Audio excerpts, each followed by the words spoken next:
पुढच्या बातमीकडे वळूया तर टोरेस घोटाळ्याची शिवाजी पार्क पोलिसांना 6 महिन्यांपूर्वीच कल्पना होती अशी सूत्रांची माहिती आहे। कोणतीही कारवाई न केल्यानं पोलिसांच्या भूमिकेवरच संशय व्यक्त केला जातोय।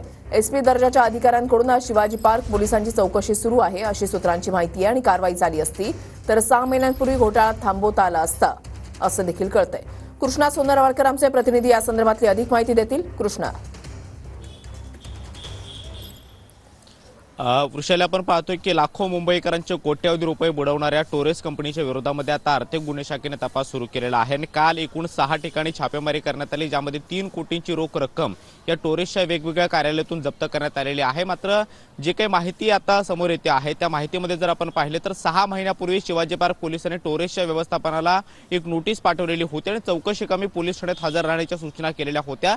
त्याचबरोबर इन्कम टॅक्सने सुद्धा एक नोटीस पाठवलेली होती आणि नवी मुंबई पोलिसांच्या आर्थिक गुन्हे शाखेने सुद्धा चौकशी कामी या कंपनीला नोटिसेस पाठवलेल्या होत्या। मात्र 3 तपास यंत्रणा वेगवेगळ्या पद्धतीने या सगळ्या टोरेसच्या व्यवस्थापनाला नोटीस पाठवून सुद्धा चौकशीला बोलवून सुद्धा यामध्ये ठोस अशी कारवाई झाली नाही आणि त्यामुळे आता हा घोटाळा उघडकीस आल्यानंतर पोलीस यंत्रणेने नेमकं काय केलं हा एक मोठा प्रश्न जो आहे तो उपस्थित केला जातोय।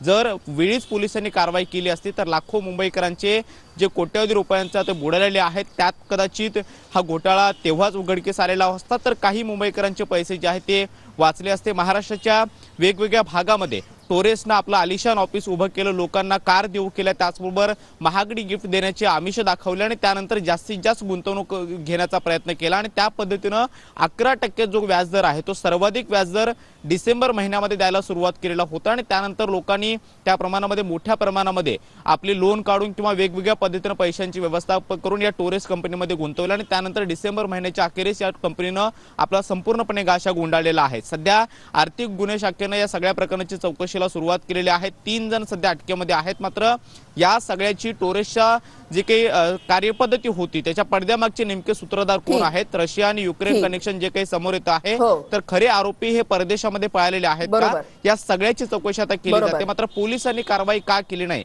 याची देखील चौकशी आता वरिष्ठ अधिकाऱ्यांकडून केली जाणार आहे। नक्कीच, धन्यवाद कृष्णा दिलेल्या सविस्तर माहितीसाठी।